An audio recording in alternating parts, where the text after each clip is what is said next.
literary. Well,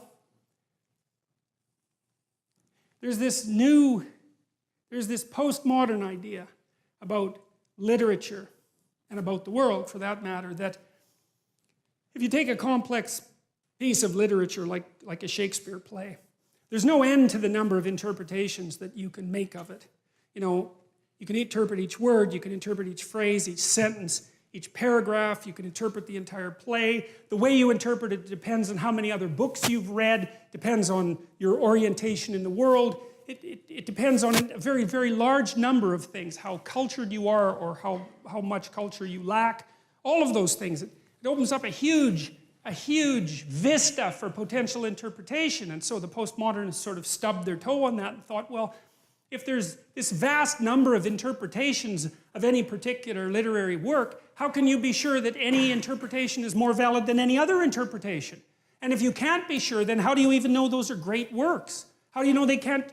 Maybe they're just works that the people in power have used to facilitate their continual accession of power, which is really a postmodern idea and a very, very cynical one, but it has its point. But the thing is, it's grounded in something real, right? It's like, yes, you can interpret things forever. I want to show you something here, just briefly.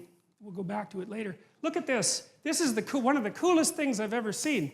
So, at the bottom here, every single one of those lines is a biblical verse, okay? Now, the length of the line is proportionate to how many times that verse is referred to in some way by some other verse. So you say, well, this is the first hyperlinked book, right? I'm dead serious about that. You can't click and get the hyperlinks, obviously, but it's a thoroughly hyperlinked book, and it's because, well, the people who worked on these stories that are hypothetically at the end, right, which is, the end can't affect the beginning. That's the rule of time, right? What happens now can't affect what happened to you 10 years ago, even though it actually can, but whatever. Well, you reinterpret things, right, and then they're not the same, but whatever, we won't get into that. But technically speaking, the present cannot affect the past, but if you're looking at a piece of literature, that's not right, because when you write the end, you know what was at the beginning, and when you write the beginning, or edit it, you know what's at the end. And so you can weave the whole thing together. And there's 65,000 cross-references, and that's what this map shows. And so that's a great visual representation of the book. And then you can see, well, why is it deep? Why is the book deep? Well, just imagine how many pathways you could take through that, right? I mean, you just journey through that forever. You'd never, ever get to the end of it. There's permutations and combinations, and every phrase is dependent on every other phrase, and every verse is dependent on every other, not entirely, but 65,000 is not a bad start. And so, okay, well, so that's another issue in some sense that seems to make the postmodernist critique even more correct. How in the world are you going to extract out a canonical interpretation of something like that? It's like it's not possible. But here's the issue, as far as I can tell. So the postmodernists extended that critique to the world. They said, look, well, a text is complicated enough. You can't extract out a canonical interpretation. What about the world? The world's way more complicated than a text, and so there's an infinite number of ways that you can look at the world. And so how do we know that any one way is better than any other way? And that's a good question. Now, the postmodern answer was we can't. And that's not a good answer, because you drown in chaos under those circumstances, right? You can't make sense of anything. And that's not good, because it's not neutral to not make sense of things. It's very anxiety-provoking. It's very depressing, because if things are so chaotic that you can't get a handle on them, your body defaults into emergency preparation mode, and your heart rate goes up, and your immune system stops working, and like you burn yourself out, you age rapidly, because you're surrounded by nothing you can control. That's an existential crisis, right? It's anxiety-provoking and depressing, very hard on people. And even more than that, it turns out that the way that we're constructed neurophysiologically is that we don't experience any positive emotion unless we have an aim and we can see ourselves progressing towards that aim. It isn't precisely attaining the aim that makes us happy.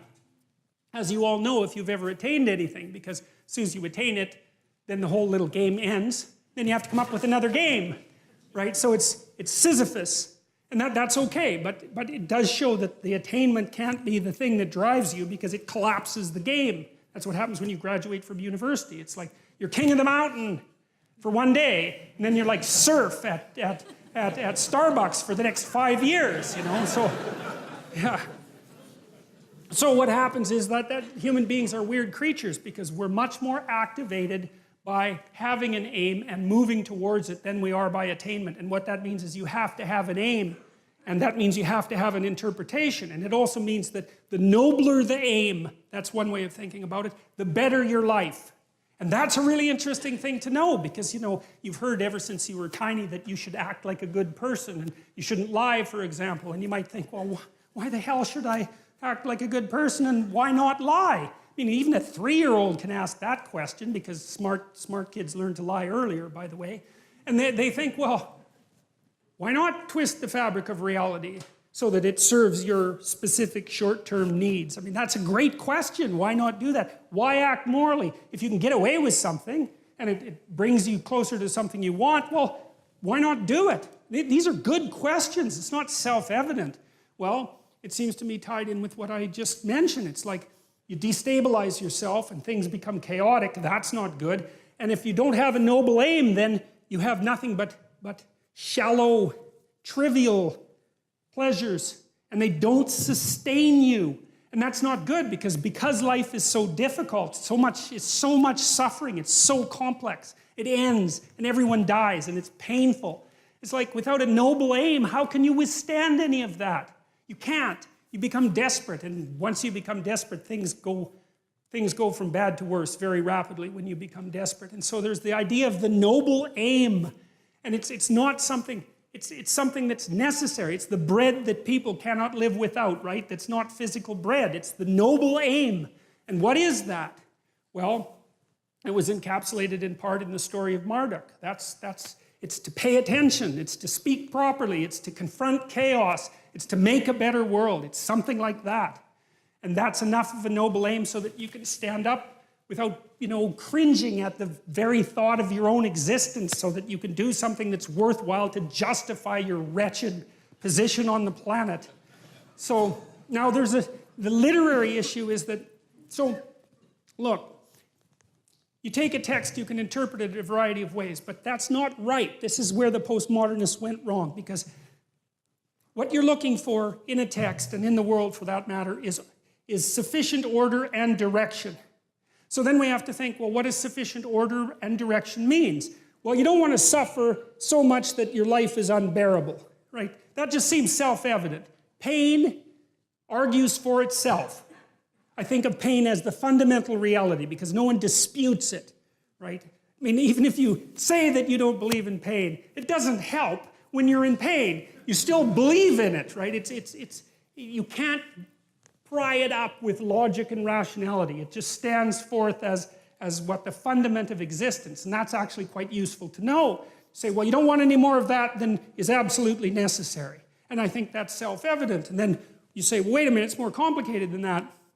You don't want any more of that that's necessary today, but also not tomorrow and not next week and not next month and not next year. So however you act now, better not compromise how you're going to be in a year, because that would just be counterproductive. That's part of the problem with short-term pleasures, right? It's like act in haste, repent at leisure. Everyone knows exactly what that means. So you have to act in a way that works now and tomorrow and next week and next month and so forth. And so you have to take your future self into account. And human beings can do that. And taking your future self into account isn't much different than taking other people into account, right? Because I remember there's this Simpson episode, and Homer downs a quart of mayonnaise and vodka. He says, Marge says, you know, you shouldn't really do that. And Homer says, that's a problem for future Homer. I'm sure glad I'm not that guy. That's so ridiculously comical, you know. But you see, we have to grapple with that. And so the you that's out there in the future is sort of like another person. And so figuring out how to conduct yourself properly in relationship to your future self isn't much different than figuring out how to conduct yourself in relationship to other people. But then we could expand the constraints. Not only does the interpretation that you extract have to protect you from suffering and give you an aim, but it has to do it in a way that's iterable, so it works across time, and then it has to work in the presence of other people so that you can cooperate with them and compete with them in a way that doesn't make you suffer more. And people are, they're not that tolerant. You know, I mean, they have choices. They don't have to hang around with you. They can hang around with any one of these other primates. And so if you don't act properly, at least within certain boundaries, it's like you're just cast aside. And so people are broadcasting information at you all the time about how you need to interpret the world so they can tolerate being around you.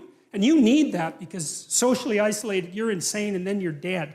No one can tolerate being alone for any length of time. We can't maintain our own sanity without continual feedback from other people because it's too damn complicated. So you're constrained by your own existence, and then you're constrained by the existence of other people. And then you're also constrained by the world. You know, if I read Hamlet and what I extract out of that is the idea that I should jump off a bridge, it's like it puts my interpretation to an end rather quickly. It doesn't seem to be optimally functional, let's say. And so an interpretation is constrained by the reality of the world, it's constrained by the reality of other people, and it's constrained by your reality across time. And there's only a small number of interpretations that are going to work in that tightly defined space. And so that's part of the reason that the postmodernists are wrong. It's also part of the reason, by the way, that AI people who've been trying to make intelligent machines have had to put them in a body. Because it turns out that you just can't make something intelligent in some sense without it being embodied. And it's partly for the reasons that I just described, is you need constraints on the system so that the system doesn't drown in an infinite sea of interpretation. It's something like that. So that's the literary end of it.